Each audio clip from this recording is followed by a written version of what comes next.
Tous les jours, 19h30, 20h. Le 19h30, Guillaume Tatu et la rédac de Move. Notre invité ce soir, il fait un carton sur YouTube, un Mais carton c'est en qui vrai aussi sur la scène de l'Apollo. En ce moment, c'est à Paris. Quel suspense. Il a 28 ans, il a beaucoup de choses à dire. Kevin Razi est notre invité ce soir. Salut Kevin. Salut Guillaume. Merci beaucoup d'avoir accepté notre invitation. Votre spectacle en ce moment, mise à jour.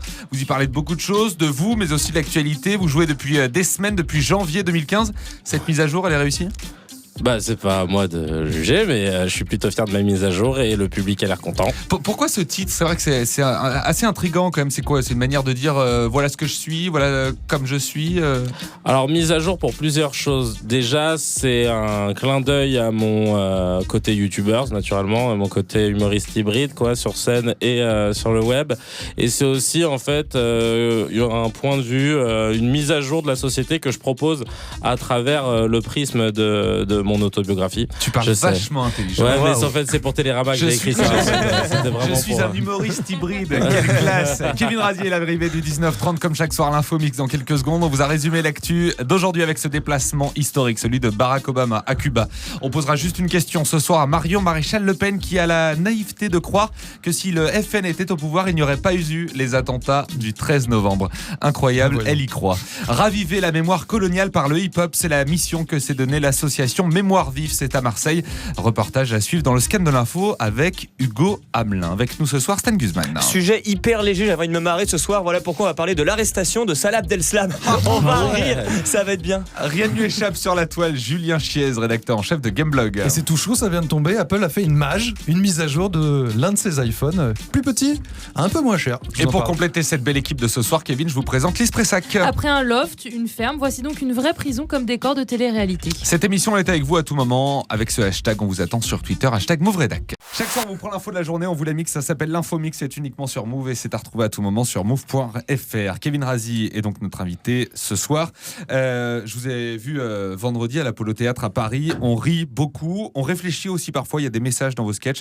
On sent que vous ne voulez pas que faire rire pendant l'heure et quart passée avec vous. Bah exactement, disons que te faire rire c'est cool, mais si tu peux y insuffler des messages c'est encore mieux parce que souvent quand on sort d'un spectacle, on a juste ri, bah, on se souvient pas de grand chose et là au moins l'intérêt c'est que bah, voilà, j'ose espérer que parmi les 100 personnes qui étaient présentes, il y aurait peut-être une qui va se dire tiens je vais peut-être googler ce qu'il a raconté sur le coltan ou le code noir et là j'ai gagné quoi, donc je suis super content. Je vais vous confesser quelque chose à la sortie de votre spectacle, j'ai vu un petit enfant de 15 ans qui parlait avec sa maman et qui disait ah mais c'est ça les théories du complot, je savais pas ce que c'était, je ferai attention la prochaine fois. Je l'ai entendu en sortant de la salle. C'est génial. Qu'est-ce que ça vous fait du coup d'entendre ces paroles-là de ce jeune public qui est fan de vous et en nombre sur Twitter ou sur YouTube? Bah, je suis super content de pouvoir sensibiliser, de pouvoir utiliser ma notoriété pour pouvoir faire évoluer. Mais du coup, ça met pas un peu de pression? Je sais pas, vous dites quoi? Vous dites, voilà, maintenant, il y a des gens qui me suivent, je suis un peu un leader d'opinion. Comment J'ai une ça se passe? responsabilité vis-à-vis d'eux, mine de rien. Je peux pas me permettre de dire ou de faire n'importe quoi et j'accepte cette charge et parce qu'en fait, j'ai envie aussi, moi, de pouvoir les sensibiliser à tout un tas de choses. Donc, oui, c'est une pression, mais en même temps, moi, ça me plaît. Enfin, voilà. Et puis, vous parlez aussi beaucoup d'actualité. Vous avez vos coups de gueule aussi dans votre spectacle. C'est quand même quelque chose, on sent des choses qui sont en vous et qui ont besoin de sortir, quoi. Exactement. Bah, c'est pour ça que je fais ce spectacle aussi. C'est pour pouvoir livrer des choses qui... je suis pas là pour m'indigner sur tout, en fait. Je parle juste de choses qui m'indignent. Je suis pas un mec engagé dans le sens où je vais pas m'engager sur toutes les causes. Sinon, je ne peux plus manger, faire caca. Enfin, voilà. Donc, l'idée, c'est vraiment de pouvoir parler de choses qui m'indignent et donc je travaille là-dessus et après j'en parle. Et là, en ce moment, qu'est-ce qui vous indigne ? Là, je suis en train de travailler un petit truc sur le salaire des élus et des députés. Voilà. Il y a du travail. Il y a du travail. Oui, ouais, j'ai de quoi faire. Il y a beaucoup de travail. C'est difficile aussi de ne pas se faire enfermer dans une case parce que là, vous êtes en train de devenir l'humoriste un peu engagé, qui a des choses à dire. Et du coup, vous avez peut-être des commandes pour la suite en disant tiens, il va falloir que tu parles de ça, il va falloir que tu fasses un sketch sur ça.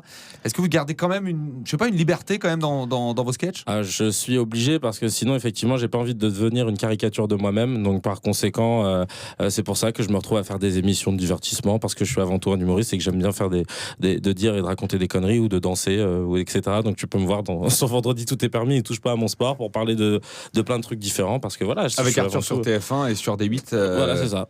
Avec Estelle Denis. Il y a une vidéo, moi, qui m'a beaucoup marqué, celle après les attentats, qui est parue le 16 novembre, je crois, juste après, qui était vraiment hyper intéressante et hyper bien foutue sur l'importance du drapeau, etc. Comment est-ce qu'on arrive à faire quelque chose comme ça, alors qu'on est dans l'immédiateté, qu'on était tous encore dans l'émotion, d'avoir quelque chose d'aussi construit? Comment est-ce que ça se fait, un truc comme ça? Comme moi, j'ai pas de cœur, du coup, j'étais pas touché. Ouais, non, c'est ça. non, vraiment. Non, c'est parce qu'en fait, j'étais triste, remonté. J'avais pas envie que le pays parte encore plus en vrille qu'il ne l'était déjà. Et je pense que c'était, en tant que justement personnalité à notoriété publique, de mon devoir de passer des messages fédérateurs et qui puissent apaiser les jeunes, notamment de peur qu'ils partent dans des dérives et qui mélangent tout. Et le soir des attentats, vous avez joué sur la scène de l'Apollo Théâtre et le lendemain aussi, on imagine que cette soirée au lendemain était quelque peu... Alors non, pas le lendemain parce que du coup, le théâtre était fermé pour des raisons... Mais la semaine d'après, le jeudi d'après, donc moins d'une semaine après, j'étais sur scène et c'était très bizarre. C'était très bizarre. Je jouais sans jouer parce que j'avais en tête tout ce qui s'était passé. Du coup, j'étais un petit peu perturbé, mais il fallait le faire, je pense. Et j'ai commencé à improviser des vannes sur les attentats et qui du coup ont eu une espèce de rire libérateur. Julien, tu as senti dans la salle que ça commençait au bout de combien de temps, combien de jours à se calmer un peu, à s'apaiser, à juste être justement dans du divertissement, dans le plaisir d'être avec toi? Environ 3 semaines. Ah ouais. Et les gens sont revenus dans la salle au bout de 2 mois, donc c'était assez compliqué. Je jouais devant, c'est une salle de 130 places, et je jouais devant 30-40 personnes, pas plus. Alors tu veux qu'on se cotise du coup pour faire un complément de salaire ou si, il y avait moyen de faire une cagnotte. On va voir. On va parler d'un sujet vraiment très très léger, l'arrestation de Salah Abdeslam. Avec toi, Yallah ou Akbar, Guillaume. Ça y est, Stan après Guzman. 4 mois d'une longue cavale de plus de 150 mètres entre le centre-ville de Bruxelles et Molenbeek, Salah Abdeslam a été arrêté. Alors depuis, un torrent d'insultes se déverse sur Twitter. Qu'on pende cet enfoiré, qu'il crève la gueule ouverte, blablabla. Bla bla. Oh les amis, et la présomption d'innocence dans tout ça. Il n'a pas encore été condamné, alors un peu de respect pour ce connard. Alors, quelle sanction pour Salah Abdeslam? Alors tout d'abord, la redoutable déchéance de nationalité. Je peux vous dire que le mec, il en dort plus. Et puis, la prison, bien sûr. Et là-bas, je peux vous dire que ça va être à son tour de se faire sauter. Alors on peut toujours envisager d'autres peines plus adaptées. Il pourrait se faire écarteler par des cochons en place publique. On pourrait aussi le condamner à assister à la finale de la Coupe de la Ligue au Stade de France, ou encore à distribuer des numéros de Charlie Hebdo dans les rues de Mossoul. Espérons que le juge fera preuve d'imagination, car il le mérite. Abdeslam est un lâche parmi les lâches. Le mec avait prévu de se faire exploser avant de faire machine arrière. Ouais, plus envie là. Donc on a une petite pensée émue pour les 72 vierges qui l'attendent sagement au paradis et qui, à l'heure où je vous parle, doivent se brouter le minou en l'attendant. Et d'ailleurs, c'est peut-être à cause de ces 72 allumeuses que Salah Abdeslam a changé ses plans. D'après les témoins, Salah Abdeslam fréquentait les bars gays de Bruxelles, comme le célèbre Salafistinière, un club gay salafiste où l'on consomme sans modération le fameux cocktail, le Koulibaly. Et oui, je sais, c'est surprenant, mais comme dirait le footballeur philosophe Serge Aurier, Abdeslam, c'est une fiotte, il prend tout mon frère, c'est mon gars sûr. Voilà, la prochaine fois, promettez-lui donc 72 puceaux. Alors Salah Abdeslam a été arrêté vendredi à Bruxelles après avoir été dénoncé, mais alors qui est la taupe? Eh bien non, il ne s'agit pas de Bertrand Chameroy, mais de l'un de ses complices qu'il hébergeait gratuitement.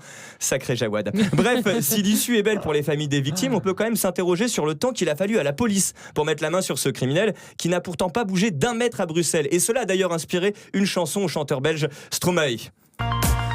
Où t'es, Salah, où t'es? Où t'es, Salah, où t'es? Où t'es, Salah, où t'es? Où t'es, Salah, où t'es? Bah t'étais là, gamin, en fait, t'avais pas bougé. Voilà, c'est sur ce epic fail que j'arrête cette chronique. merci beaucoup, c'était Stan Guzman. Stan qui est vraiment toujours incroyable quand il y a des humoristes invités. Oui. D'habitude il est pas mal, mais bon voilà. Et quand il y a des humoristes invités, il est incroyable. Il est pas mal, hein. C'était super drôle. Bonne Bravo. écriture. Hein. Ah ouais, il a fait gentil. ça tout seul comme un grand. En Vous allez plus, me faire C'est la rougir. classe. Le 19-30. Guillaume Tatu et la rédac de Move. C'est dur d'être un homme ou une femme politique. Eh oui, parce que quand on est un homme ou une femme politique, on n'a pas de dimanche. Chaque dimanche, ils vont tous sur les plateaux télé pour les grandes interviews politiques. politique, que ce soit sur TF1, France 2, RTL, sur Europe 1 ou encore sur BFM Télé. Hier soir, c'est Marion Maréchal Le Pen qui était invitée à commenter l'actualité sur BFM Télé. Selon la députée frontiste, si le FN était au pouvoir, il n'y aurait pas eu les attentats de Paris le 13 novembre dernier. C'est mignon car elle y croyait vraiment quand elle disait cette phrase. Et puis elle a nouveau lié immigration avec terrorisme, car oui, c'est bien connu, tous les migrants veulent aller se faire sauter au Stade de France. Donc c'est potentiellement des terroristes en puissance. Non mais c'est pas ce que j'ai voulu dire. Je suis en train de vous dire que c'est un vivier et que c'est malheureusement un vivier, un terreau plus favorable au recrutement du djihadisme. C'est comme ça, c'est factuel, j'y peux rien. Enfin, vous voyez bien les profits aujourd'hui de ces Français qui frappent la France. Une majorité, pour ne pas dire quasi exclusivement sur le territoire français. Salah Abdeslam, est français. Non mais bien sûr, mais il est issu de l'immigration. Je veux dire, on peut se voiler la face, mais on peut quand même chercher aussi à comprendre pourquoi. Il est français, mais issu de l'immigration. Juste une question à vous, Marion Maréchal Le Pen, ce soir. Ils sont français, mais issus de l'immigration, donc potentiellement terroristes. Est-ce bien ce que vous avez voulu dire ? Le 19-30, avec Guillaume Tatu et la rédac de Move. Ça, c'est un sujet que vous abordez, le FN, BFM Télé, tout ça. Une réaction par rapport à ce que a déclaré Marion Maréchal Le Pen hier soir ? Moi, je la trouve mignonne, donc je lui pardonne tout. Non, je rigole. On sent beaucoup d'ironie quand même. Non, je te jure, je la trouve mignonne. Je suis désolé, je le dis, mais j'aime bien sa tête et j'ai envie de la convaincre de se dire que en fait, les gens issus de l'immigration sont gentils. Et il y a du boulot quand même. Hein. Laissez-moi 2-3 semaines. Déjà, il faut lui apprendre le nom. Hein. C'est pas Gigi Hadid. Déjà. Elle a du mal. Ouais, non, mais c'est effrayant de voir plus ils sont jeunes au FN, plus ils sont cons, quoi. Vraiment, en une semaine, on a eu les propos sur l'homosexualité qui ouvrait la voie à la polygamie. Ça, elle cumule, mais c'est vrai qu'elle est bonne. C'est vrai qu'elle est bonne. Kevin Razi, vous l'aimez bien, notre gouvernement ? Bah, je suis un peu déçu comme tout le monde, mais je suis devenu apolitique depuis un petit bout de temps. Donc, Pourtant, vous avez collaboré avec le gouvernement, vous avez fait une vidéo qui dénonce les théories du complot. Comment ça se passe ? C'est le gouvernement qui vous a appelé, puisque ça a été chapeauté ce projet-là par Manuel Valls, par Matignon. Qui vous appelle ? Comment ça se passe dans ce cas-là ? Votre téléphone sonne, on dit tiens, Kevin Razi, on a pensé à toi pour faire une vidéo ? Ben c'est Manu qui m'a appelé. Non, je rigole. C'est Dailymotion qui m'a contacté pour me dire que le gouvernement voulait faire une campagne de sensibilisation. Et comme c'était un sujet que je traitais depuis 3 ans dans mon spectacle et depuis 5 ans sur les réseaux sociaux, je me suis dit, banco, moi ça me parle, alors je vais le faire pour sensibiliser les jeunes là-dessus. Parce qu'on se rend pas compte, mais moi je reçois des messages tous les jours de jeunes de 13-14 ans qui me demandent si je suis Illuminati, reptilien, ouais mais j'ai vu, t'as tiré la langue à un moment, etc., t'as fait un triangle. Et c'est vraiment un fléau, on s'en rend pas compte, on mesure pas en fait l'importance. Et c'est vrai que le gouvernement a bien joué sur cette stratégie d'utiliser comme ça les leaders d'opinion, les humoristes pour faire passer leur message. Parce que vous en pensez, Julien ? Bah déjà, tu peux leur dire que tu es Illuminati et reptilien, ça permettrait de régler l'histoire. J'arrête pas de leur dire, mais on ne me croit pas maintenant. Non, c'est extrêmement compliqué. Hein. Tu vois que chaque nouvelle affaire, il y a un nouveau délire. Voilà, c'est un nouveau délire qui prend la place d'une version normale. Et je l'avais vu sur les attentats de Charlie avec les rétroviseurs qui changeaient de couleur. Bah oui, les gars, le chrome, en fonction de la lumière, parfois c'est blanc, parfois c'est noir. Désolé. Et puis il y a un petit truc qui est venu gâcher la fête, on va en parler rapidement. Kevin Razi, après cette vidéo, il y a eu une polémique, on va l'évoquer rapidement, c'est promis. Vous avez participé à un dîner du Cercle des volontaires qui, eux, adorent les théories et les thèses complotistes. Il y a un des 2 animateurs, par exemple, qui a dit, je cite, « Aujourd'hui, on peut douter de l'existence de Dieu, mais on ne peut pas douter d'un certain nombre de choses de la Shoah, telle qu'on nous l'a raconté du 11 septembre, des attentats de Charlie. Le doute est de moins en moins permis. » Qu'êtes-vous allé faire là-bas, Kevin Razi ? Qui connaissait le Cercle des volontaires avant l'article qui est passé ? Mais on vous invite à un dîner, vous ne regardez jamais chez qui vous allez dîner, vous ? J'envoie à mon attaché de presse, qui n'est plus là, je précise pour dédouaner Aurélie, et elle n'a pas vu ce que c'était. Elle m'a dit oui, il n'y a pas de souci, il est disponible pour aller manger. Et donc je suis allé manger. Donc la prochaine fois, vous regarderez par vous-même ? Oui. Ou vous irez dîner. Ah mais en revanche, si on va jeter un coup d'œil sur le site, on va très difficilement trouver des articles. C'est que vraiment c'est très bien maquillé.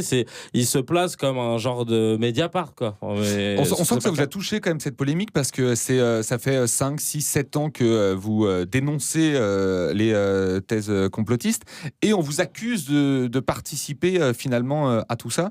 Je vous ai senti un peu touché dans les interviews, dans les réponses que vous avez données. La preuve, c'est qu'au départ, vous n'étiez pas très chaud pour évoquer ce sujet. Je vous ai dit, et je suis très transparent, je vous ai dit si on l'évoquera une minute. On sent que ça vous a touché un peu, non ? Je trouvais ça... comme j'ai déjà réagi là-dessus, je me suis dit que je n'allais pas répéter 11 000 fois ce que j'avais déjà dit, mais au-delà de ça, oui, ça m'a touché parce que, en fait, je suis peut-être un des seuls humoristes de la nouvelle génération qui prend position aujourd'hui et qui essaye de fédérer les gens et d'apporter des messages. Et dès lors qu'il se passe des petits couacs comme ça, on oublie tout, quoi. La réponse est donnée. Le Hub. Le Hub. sur Move. L'heure de Julien Chiez avec des infos là qui viennent de tomber. On parle d'Apple. Pourquoi il sourit comme ça? Parce qu'il y a eu 2 hubs aujourd'hui, donc c'est bon, 2 pour le prix d'un.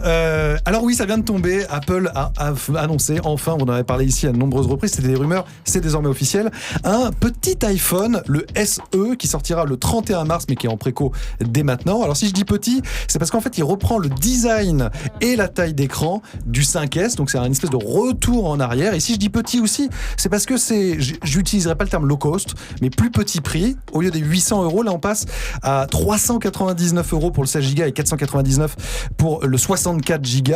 Mais en revanche, il est 2 fois plus puissant que ne l'était le 5S. Donc c'est quand même plutôt une belle chose. C'est un plus petit iPhone, tout aussi puissant que ceux qui existent, là, les 6, 6S. Mais il ressemble un peu aux premiers iPhones quand même. Non, c'est la même taille au d'écran. Niveau design. Que le 5S. Exactement le même design. Il a les rebords carrés. Ouais, un petit peu arrondis comme ça, un peu plus fat, mais il arrive avec des couleurs dont le rose. Est-ce que Kevin, le rose, j'adore. le rose, tenter le champagne, comme on l'appelle. Exactement. Donc voilà, c'est le retour à cette taille d'écran que Steve Jobs disait qui était la meilleure taille d'écran possible. 400 €, faut quand même les sortir. Évidemment. Bon, sauf quand on est humoriste et qu'on fait celle comme tous les soirs. Donc c'est pas moi. Farid les sort, effectivement, sans problème. On parle de Twitter qui fête son anniversaire. Twitter a 10 ans. Exactement, 21 mars 2006, Jacques Dorsey lançait Twitter avec un petit tweet. Est-ce que tu te rappelles de ton premier tweet, Kevin? Il y a quelqu'un? Ça doit être un truc pourri comme ça. Ouais. Et tu t'es inscrit C'était depuis ça combien de temps? Janvier 2009. C'était ça ton premier tweet? Ouais, je crois. T'as vérifié, Julien? Absolument pas. Donc, c'est pas quand on pose des questions, on vérifie. On laisse la primauté à l'invité, bien sûr. Alors, Twitter, bien évidemment, occupe la vie médiatique tous les jours. On entend parler, c'est les petites et la grande histoire qui se modèlent. Mais néanmoins, ils ont de sacrés défis puisque le réseau social stagne totalement. Alors, ça fait rêver quand même. 320 millions d'utilisateurs, oui, mais ses principaux concurrents l'ont tous dépassé désormais. Il peine aussi à retenir ses utilisateurs qui le jugent pour la plupart trop complexe. Du coup, l'action Twitter a baissé de 75% sur un an. C'est pas très beau. Et il n'y a jamais eu une seule année dans le vert avec des pertes qui se chiffrent à milliards. Donc pour relancer la machine, eh bien, le créateur qui est revenu, Jacques Dorsey, a initié le flux de sélection de tweets que vous avez peut-être vu apparaître depuis quelques jours sur votre Twitter. Désormais, c'est pas qu'une timeline en temps réel. Il y a aussi une sélection des tweets qui sont passés pendant que vous n'étiez pas là. Il y a un service moment pour sélectionner les sujets qui buzzent et il planait l'ombre de la fin de la restriction des 140 signes. Eh bien si, Jacques a dit banco, on les garde, c'est l'ADN de Twitter. Jacques a dit, t'as fait exprès? Jacques a dit, bien sûr. C'est pas mal. Le 19-30 sur Move avec Guillaume Tatu. Il y a l'incroyable histoire de l'Expressac avant de retrouver Damien et on a connu un loft ou une ferme pour un lieu de télé-réalité. Place maintenant à la prison, Lise.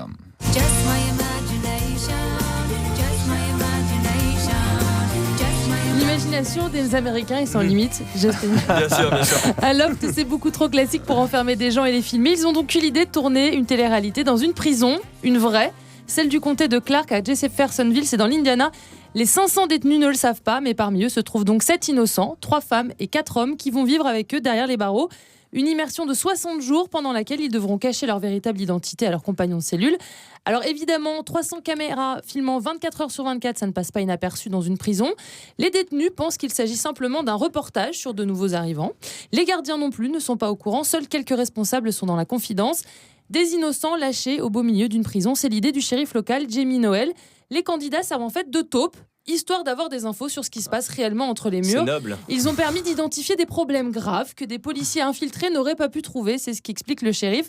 La série en 12 épisodes a commencé à être diffusée il y a 10 jours. Les faux détenus s'en sortent plus ou moins bien lorsqu'il s'agit de ne pas griller leur couverture, jusqu'à se mettre d'ailleurs parfois en danger. 60 Days In, c'est le nom de l'émission, crée la polémique aux États-Unis. Les élus locaux ont apparemment découvert l'existence de cette télé-réalité au moment où la presse a commencé à en parler. Kelly Curry, une élue du comté, se dit d'ailleurs surprise que les problèmes de la prison soient ainsi étalés à la télé et légèrement inquiète aussi de la façon dont l'aventure va pouvoir tourner. Et pendant ce temps-là, la chaîne de télé américaine A&E se frotte les mains. Absolument incroyable. Non mais le jour où ils se font cramer, ils sont morts en plus les candidats dans cette émission. Ouais, je veux pas spoiler, mais il y en a un, ils le prennent pour un flic parce qu'il a une allure un peu bizarre et ils lui promettent des choses un peu pas terribles. Il doit passer des bonnes douches, lui. Kevin Razier, la télé-réalité, un jour, on peut vous retrouver dans un programme ou... Si j'ai plus d'argent, pourquoi pas. Mais Mais cette histoire-là, en fait, ils ont juste adapté Nabila, de passer de la télé-réalité à la prison, c'est tout ce qu'ils ont fait. C'est vrai qu'on nous en sert de la merde sur certaines chaînes comme Énergie 12. Jusqu'à samedi, Kevin Razi, vous êtes à l'Apollo à Paris, le 17 avril et le 22 mai également. Vous êtes à Barcelone ensuite le 29 avril, le 14 octobre à Bobigny, et pendant ce temps-là, vous irez un peu en province jouer votre spectacle. Exactement. La suite après tout ça, c'est quoi pour vous ? Eh bien, la sortie d'un film que j'ai tourné avec Walidia et Ahmed Silla, qui sera plutôt pour le premier trimestre 2017, et l'écriture de mon premier film aussi. Vous qui avez plein de choses à dire et plein de bons questionnements, demain on reçoit Patrick Caner, le ministre de la Ville, de la Jeunesse et des Sports. Vous avez une question à lui poser pour demain ? Oui, comment ça va ? C'est tout ? À brûle pour point comme ça. Là, parce qu'en fait, l'idée c'était que je coupe ton passage et que je remette la question demain. Tu l'as ta question, mais comment ça va ? Comment ça va ? D'accord. C'est très intéressant. Bon, ça marche. Il est 20h, voici Damien.